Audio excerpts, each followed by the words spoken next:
The Quraysh would consistently either drown out the recitation of the Qur'an with their own loud voices or entirely obstruct its recitation.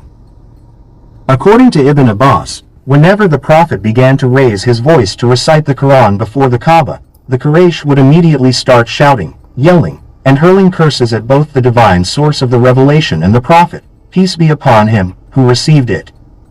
Their intent was clear. They sought to stifle the Prophet's voice, preventing the message of the Qur'an from reaching the ears of the listeners. As a result, those who wished to hear the Qur'an were forced to listen surreptitiously, attempting to catch the sacred words amidst the overwhelming clamor of the Quraysh. Amidst this hostile environment, Allah revealed a verse in Surah Al-Isra, advising the Prophet not to recite the Qur'an too loudly or too quietly but to adopt a moderate tone. The Prophet had initially sought to elevate his voice above the uproar of the Quraysh, but the divine instruction emphasized a balanced approach, underscoring that the Qur'an's message would ultimately prevail, irrespective of the opposition's noise. Subsequently, when the companions gathered at the house of al-Arqam, they realized that no one besides the Prophet had publicly recited the Qur'an. Faced with the need for a volunteer, Abdullah ibn Mas'ud, despite lacking the tribal protection that many others possessed, courageously offered himself, placing his trust in Allah for safety. The companions were initially reluctant, cognizant of the fact that Ibn Mas'ud did not belong to the Quraysh and was not even a native of Mecca but rather of Yemeni descent. They were concerned for his well-being, knowing he had no tribal affiliation to protect him from potential harm. Nevertheless, Ibn Mas'ud persisted, driven by his deep connection to the Qur'an. Notably, the Prophet had declared that anyone wishing to learn the Qur'an as it was revealed should seek it from Ibn Mas'ud, who had memorized over 70 surahs directly from the Prophet's recitation. The next morning, Ibn Mas'ud proceeded to the Kaaba at a time when the people typically gathered after completing their daily tasks. He stood by the maqam of Ibrahim and began reciting Surah Ar-Rahman. His voice, renowned for its beauty, captivated those present, drawing them into the sublime recitation. The Quraysh, unfamiliar with the rhythmic and melodic nature of Quranic recitation, were astonished by the experience. For many, this was their first encounter with the distinct and intricate art of Quranic recitation, which was starkly different from the ordinary speech of the Arabs. The Qur'an's eloquence was unparalleled, and its profound impact left the Quraysh unaccustomed to such a powerful form of discourse. Consequently, when Ibn Mas'ud began to publicly recite it, the people of Quraysh, initially intrigued, soon gathered around him, captivated by the unfamiliar and mesmerizing verses. As Ibn Mas'ud continued to recite, some onlookers whispered among themselves, questioning the nature of what they were hearing. One of them eventually remarked, "This is what Muhammad claims has been revealed to him." With that realization, the significance of Ibn Mas'ud's actions became apparent, and the atmosphere quickly shifted. Recognizing the gravity of the situation, some individuals immediately pounced on Ibn Mas'ud, assaulting him with their shoes and fists, knowing full well that he lacked the tribal protection of the Quraysh. Isolated and defenseless, Ibn Mas'ud was brutally beaten until he could no longer continue his recitation, having scarcely completed 2 pages. Battered and bloodied, he returned to his fellow companions, who lamented, "This is precisely what we feared, this is why we hesitated to let you go." Despite his suffering, Ibn Mas'ud responded with unwavering resolve, declaring, "By Allah, nothing has increased in me today except my contempt for the Quraysh. I am prepared to do this again tomorrow. Challenge me, and I will prove my resolve once more." The companions, realizing the severity of the situation, urged him to refrain, stating that he had done enough to disturb the Quraysh. They acknowledged that the Qur'an had already made an impact and advised against further provoking their enemies. Nonetheless, Ibn Mas'ud's passion for the Qur'an and his willingness to endure such hardship underscored his profound dedication.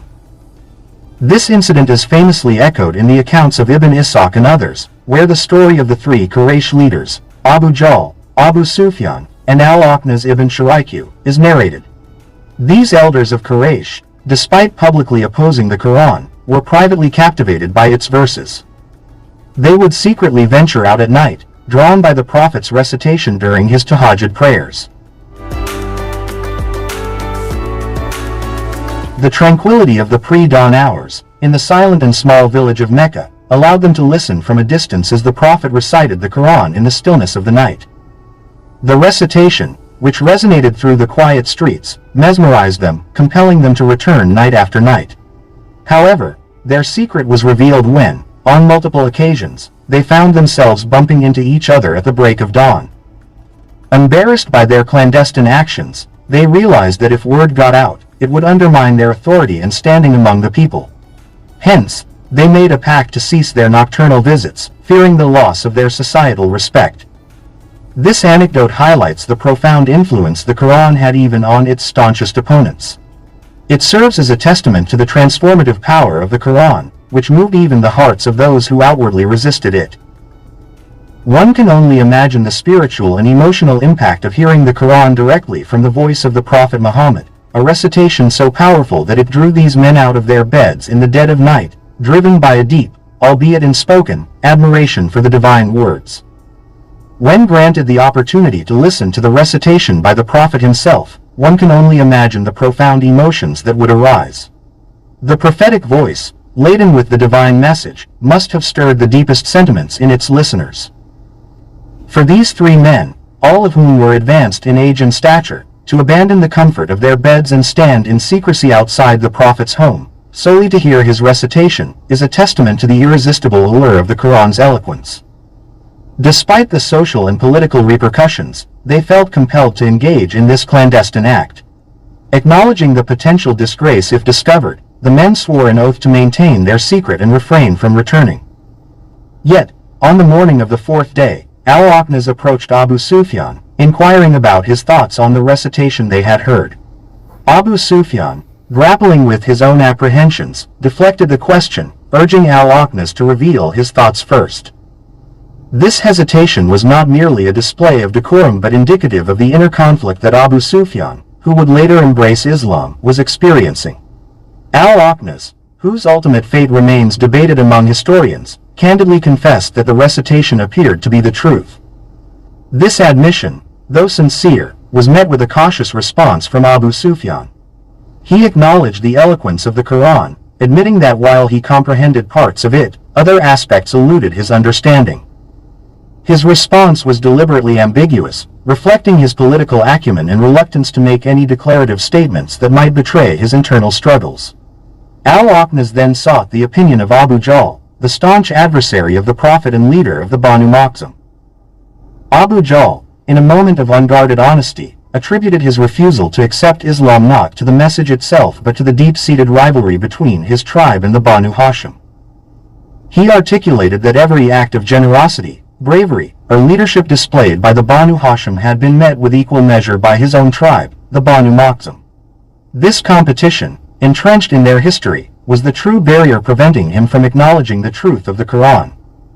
My dear, the race is nearing its conclusion, and we're fiercely competing to reach the finish line. Now, they proclaim that they have a prophet receiving divine inspiration from the heavens. How can we possibly rival such a claim? How can we hope to triumph in this contest? I swear, as long as I live, I shall never accept him. Observe that his response is not a denial of the truth. Rather, it is an acknowledgement of rivalry.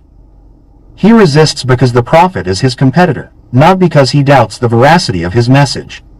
He belongs to the Banu Makhzum, while the Prophet hails from the Banu Hashim. The Banu Makhzum has always lagged behind, and now, to admit defeat would strike at the very core of their pride and lineage.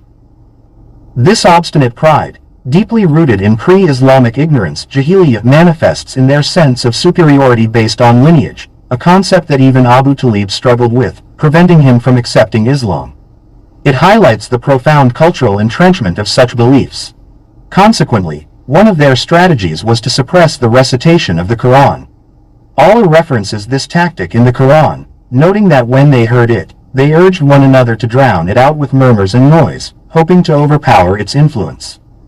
Yet, Allah reassures that they will never succeed in this endeavor. The fourth strategy involved ridiculing the Prophet and his followers, a tactic historically employed by those who oppose the truth. Even today, Islam faces similar mockery, with its customs and practices often reduced to the subject of racist jokes. The Prophet, during a period of revelations pause that lasted several weeks or months, was once mocked by a woman of the Quraysh, possibly Abu Jahl's wife, who taunted him by saying, I see that your shaitan has forsaken you, for you have not received any new verses. This deeply affected the Prophet, causing him great distress. In response, Allah revealed the verses of Surah Ad-Duha, reassuring him, your Lord has neither forsaken you nor shown you any displeasure, and that the future holds greater blessings than the present.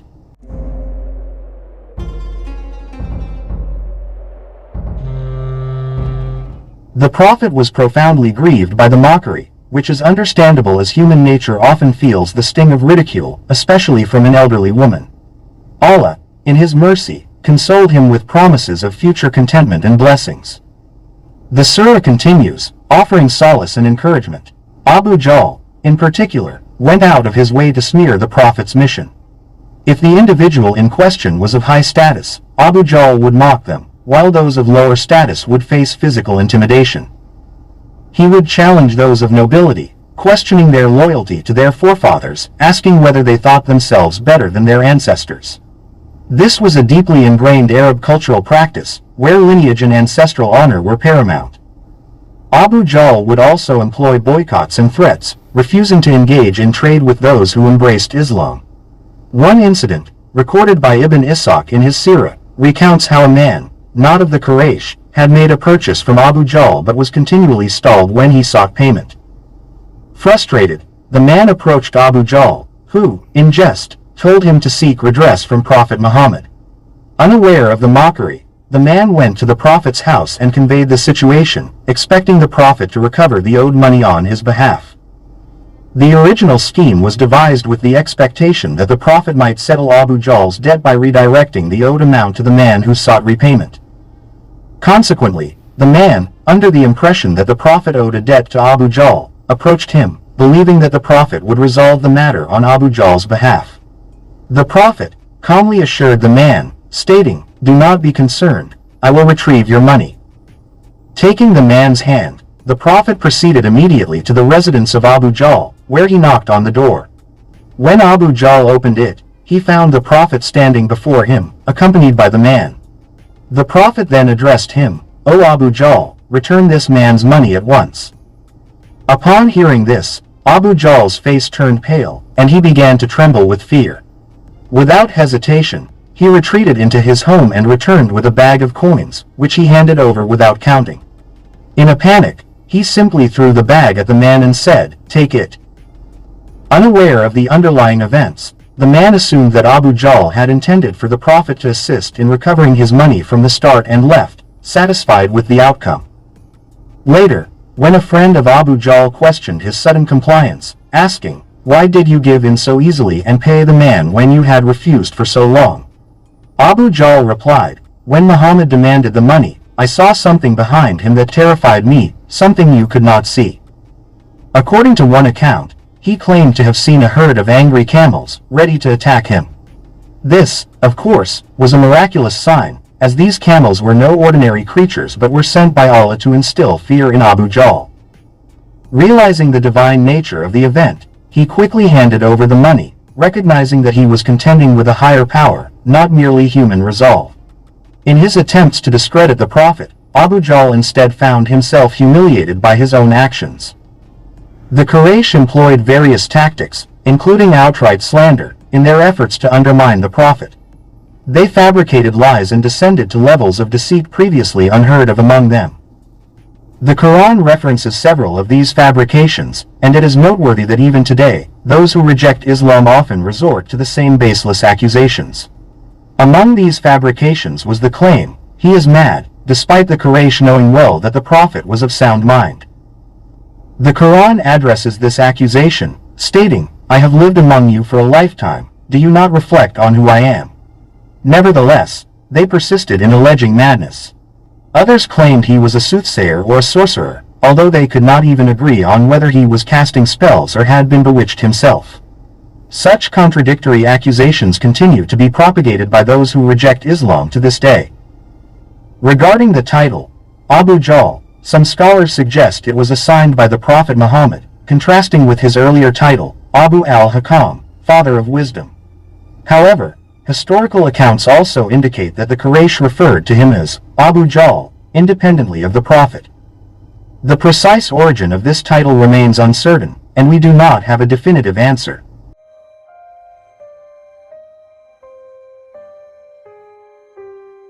Moreover, the prevalent narrative among non-Muslim scholars who reject Islam is that the Prophet was deluded into believing he was a prophet, a form of madness where one imagines hearing divine voices. However, it is inconceivable that a person could be mentally unstable in one aspect while excelling in all others, as a family man, leader, and person of integrity. These critics struggle to reconcile his sincerity with their disbelief, often concluding that he must have been deluded, mistaking his imagination for divine revelation. They also accused him of being a poet, asserting that his eloquence in Arabic was merely poetic expression. Yet, the Qur'an counters this claim, reminding them, "I lived for 40 years among you before this, never having composed a single verse of poetry." Indeed, the Prophet, until the day of his passing, rarely recited poetry, perhaps quoting just 2 or 3 lines throughout his life. According to some scholars, he never uttered a complete couplet, only half a line at most. Despite these unfounded allegations, the Quraysh continued to propagate such falsehoods in their relentless efforts to undermine the Prophet's message. When the Qur'an was revealed, it presented a form of discourse far beyond the comprehension of its contemporaries. The narrative of al-Walid ibn al-Mughira exemplifies the Qur'an's profound impact and the unprecedented nature of its linguistic and rhetorical features. His story illustrates how the Qur'an's linguistic style, rhythm, and tone were wholly unique. For those proficient in Arabic, the Qur'an stands as a singular achievement in literature. Its eloquence and structure defy comparison with any known poetry, rendering it a divine speech. For instance, the works of poets like al-Mutanabi or Imru al-Qais are eclipsed by the Qur'an's superior literary qualities. The Qur'an was recited to the foremost authorities of the Arabic language, including al-Walid ibn al-Mughira, the preeminent poet of Makkah.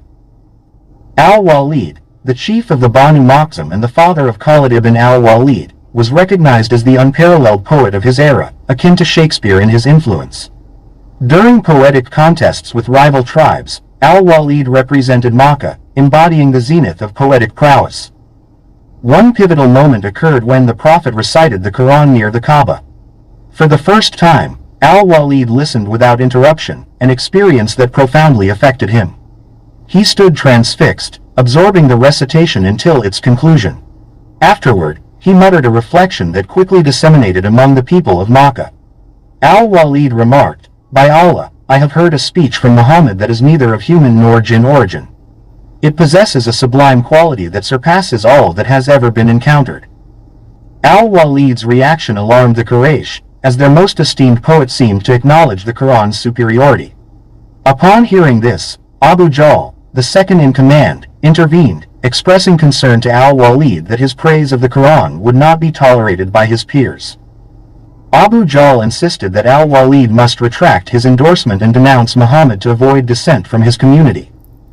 This response from Abu Jahl contrasts sharply with the steadfastness of Abu Talib, who, when faced with pressure from the Quraysh to relinquish the Prophet, refused to acquiesce.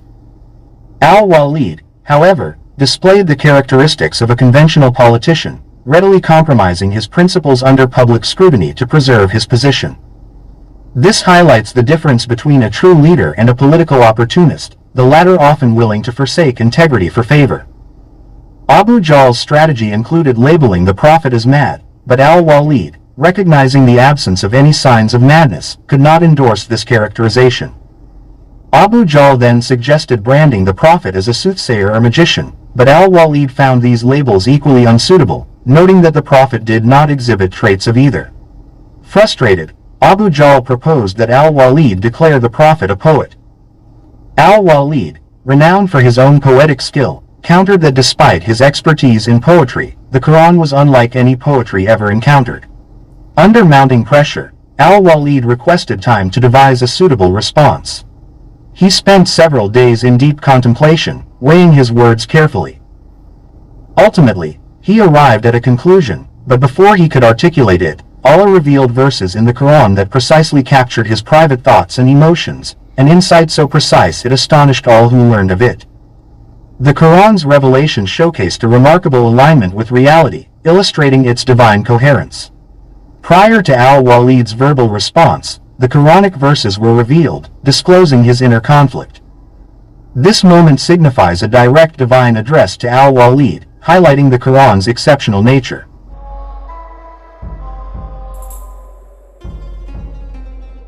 Allah's discourse in the first person underscores his creation of al-Walid and the bounties he bestowed upon him, including his wealth and numerous offspring, such as Khalid ibn al-Walid. Despite these considerable blessings, al-Walid remained obstinate.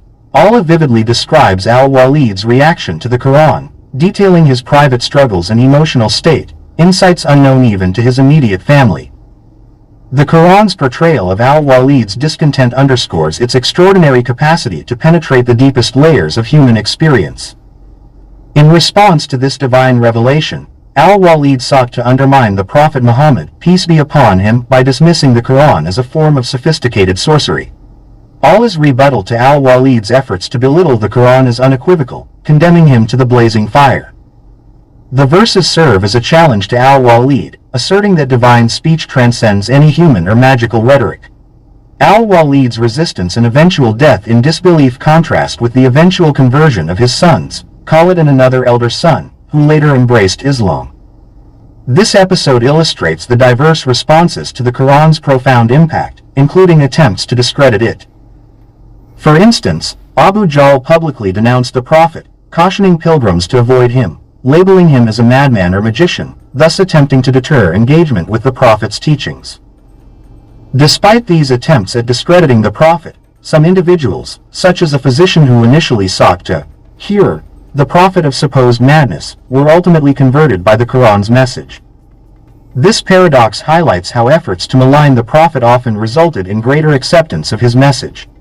The sixth tactic employed by his opponents involved demanding visible miracles as proof of his prophethood.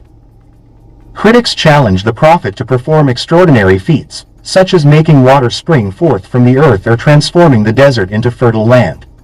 They also requested that he manifest cosmic phenomena or divine beings to validate his claims. In response, Allah granted some miracles, including the splitting of the moon, as documented in the Quran. This miracle was a significant event that affirmed the Prophet's divine support and addressed the demands of his detractors. Allah's choice of miracles was purposeful, designed to corroborate the Prophet's legitimacy while responding to the critics' skepticism. Observers witnessed the moon divide into two separate halves, each appearing on either side of Mount Safa. This extraordinary event was subsequently dismissed by skeptics as an optical illusion, attributing it to magical deception.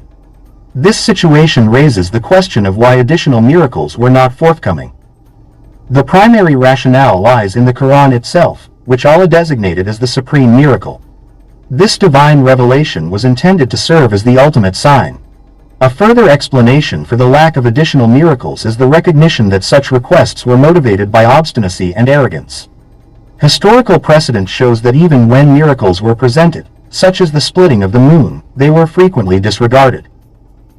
Allah's declaration in the Quran that even if angels descended or the dead were revived in their presence, and all creation spoke directly to them, they would remain disbelievers, underscores a profound insight. The signs given were sufficient, and further miracles would not alter their skepticism. Moreover, Allah's refusal to meet demands for miracles underscores his transcendence above trivial disputes. The provision of miracles upon request could compromise the integrity of divine justice. Allah indicated that granting such requests could lead to immediate retribution if disbelief persisted. This principle reflects that divine commands are not to be taken lightly and stresses the necessity for genuine faith. An illustrative case involved a delegation that implored the Prophet Muhammad to transform Mount Safa into gold, driven by their avarice. The Prophet's subsequent prayer to Allah was met with a message from Gabriel. While the mountain could indeed be turned into gold, such a miracle would incur irrevocable consequences should disbelief persist. This episode highlights Allah's commitment to justice over mere compliance. Additionally, the Quran elucidates that miracles requested out of arrogance would not be granted. The text acknowledges that previous communities also rejected clear signs, reinforcing the notion that true belief cannot be enforced through spectacle. The Quran asserts that even if miraculous events occurred, they would not necessarily result in faith.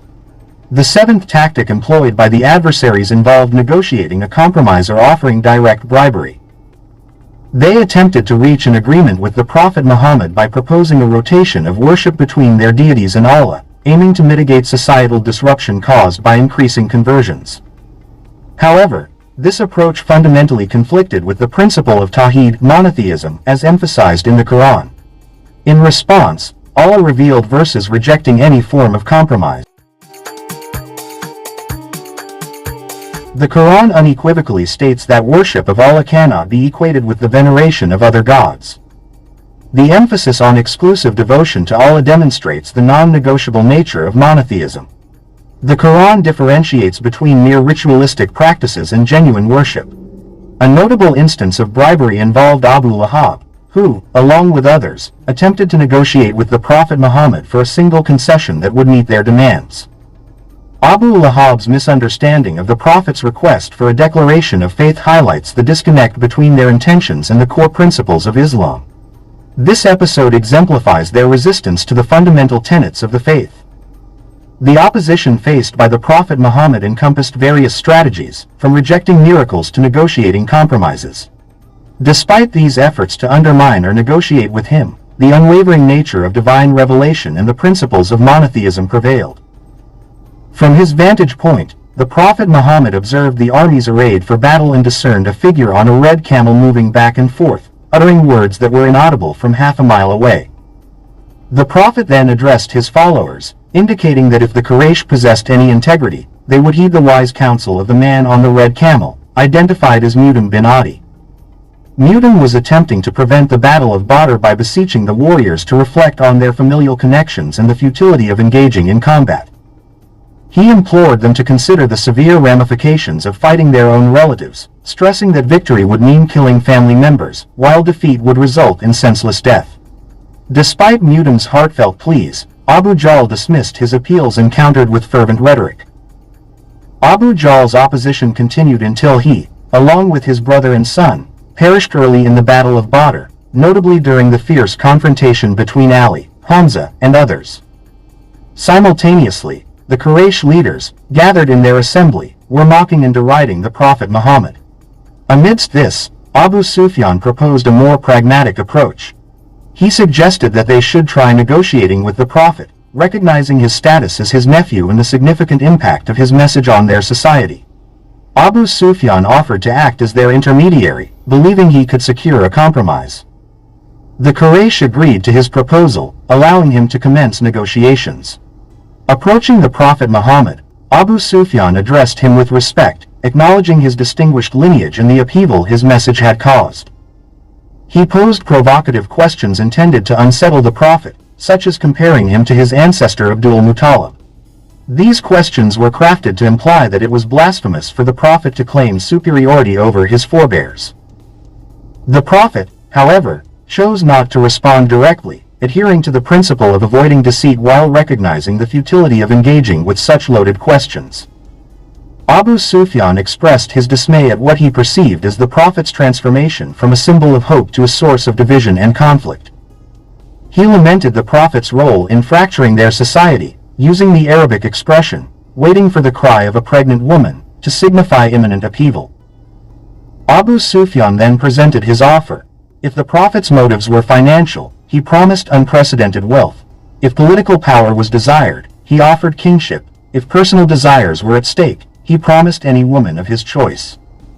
He even proposed comprehensive medical care should the Prophet face health issues. Upon concluding his offer, the Prophet Muhammad calmly inquired if there were any further proposals. When Abu Sufyan affirmed that his list was complete, the Prophet began to recite Surah Fussilat from the Qur'an. This act was a reaffirmation of his commitment to his divine mission, underscoring his resolve despite the attempts to undermine it. As he observed the scene, the Prophet Muhammad continued his recitation of the Qur'an, while Abu Sufyan watched attentively. As the recitation progressed, Abu Sufyan's demeanor shifted noticeably. He began to show signs of agitation. A particular verse from Surah Fussilat, which speaks of the fate of previous nations like Ad and Thamud, had a profound effect on him. The rhythmic intensity and profound messages contained within it are palpable and compelling. When the Prophet recited the verse that warned of impending punishment akin to that faced by Ad and Thamud, Abu Sufyan was deeply unsettled. He placed his hand over the Prophet's mouth, pleading earnestly, invoking both Allah and their familial bond to cease the recitation. His distress was so intense that he rushed back to the Quraysh assembly to report his experience.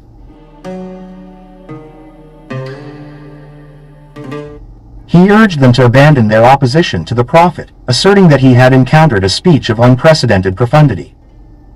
Despite the Quraysh's dismissive attitude towards the Qur'an, some scholars suggest that their inability to fully grasp its significance was due to their hearts being sealed, a condition that limited their understanding of its deeper meanings. This interpretation suggests that the Qur'an's full impact is realized only by those who embrace its message. Abu Sufyan's pragmatic approach highlighted his shrewdness. He proposed that if the Arabs were unable to eliminate the Prophet, his success would benefit them all. He argued that if someone else could deal with the Prophet, it would absolve the Quraysh of direct involvement, but if the Prophet succeeded, his success would reflect positively on them. This calculated reasoning underscores his pragmatic, though non-believing, stance. Allah's revelation, as stated in the Qur'an, emphasizes that the book would bring honor and legacy to those who follow it. The Arabs, having embraced the Qur'an, would ultimately rise to prominence, surpassing even the Romans and Persians in influence. This vision of grandeur was articulated by Abu Sufyan long before the actual ascendancy of Islam. When the Quraysh dismissed Abu Sufyan's insights, they attributed his sentiments to being bewitched, as they had done with others who embraced Islam. This inability to accept the truth is a recurring theme.